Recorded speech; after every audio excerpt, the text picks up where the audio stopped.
ఇప్పటికే మన దేశంలో 10కి పైగా రాష్ట్రాల్లో మత మార్పిడి చట్టాలున్నాయి, యాంటీ కన్వర్షన్ లాస్ ఉన్నాయి. ఇప్పుడు రాజస్థాన్ తీసుకురాబోతున్న బిల్లు 78 సంవత్సరాల్లో మనం ఇప్పటి వరకు చూడనటువంటి కఠిన నిబంధనలు అందులో ఉన్నాయి. ఈ మాన్సూన్ సీజన్ లోనే అసెంబ్లీలో ఆ బిల్లుని ప్రవేశపెట్టనున్నట్టుగా తెలుస్తోంది. మత మార్పిడికి పాల్పడ్డారా జీవిత ఖైదు, జీవితాంతం జైల్లోనే ఉండాలి. ఈ బిల్లు ప్రకారం బలవంతంగా, మోసపూరితంగా, ప్రలోభాలకి గురిచేసి వాళ్లని మతం మారేలాగా చేసినట్లయితే అది నేరం. మత మార్పిడి అనేది నాన్ బెయిలబుల్, బెయిల్ రాదు, కాగ్నిజెంట్ అఫెన్స్ గా పరిగణిస్తారు. అంటే సీరియస్ క్రైమ్. వారెంట్ లేకుండానే పోలీసులు అరెస్ట్ చేసే అవకాశం ఉంటుంది.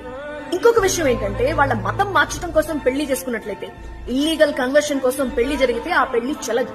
మరొక విషయం కూడా మెన్షన్ చేశారు, వాళ్ళు తిరిగి ఫస్ట్ ఉన్న రిలీజియన్, ఒరిజినల్ రిలీజియన్ కి తిరిగి వస్తే అది మత మార్పిడి కిందకి పరిగణలోకి తీసుకోవాలి. ఇందులో శిక్షలు కూడా మెన్షన్ చేశారు. ఇల్లీగల్ కన్వర్షన్స్ కి పాల్పడితే 7 నుండి 14 ఏళ్ల జైలు శిక్ష, 5 లక్షల రూపాయల ఫైన్.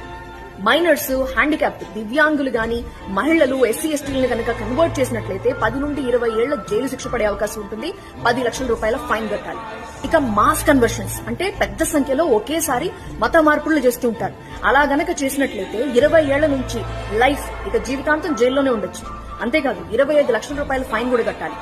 ఇదే అఫెన్స్ మళ్లీ చేస్తే, అంటే ఆల్రెడీ జైలుకు వెళ్లొచ్చి కూడా మళ్లీ మత మార్పులకి పాల్పడితే జీవితాంతం జైలు శిక్ష, 50 లక్షల రూపాయల ఫైన్ కట్టాలి.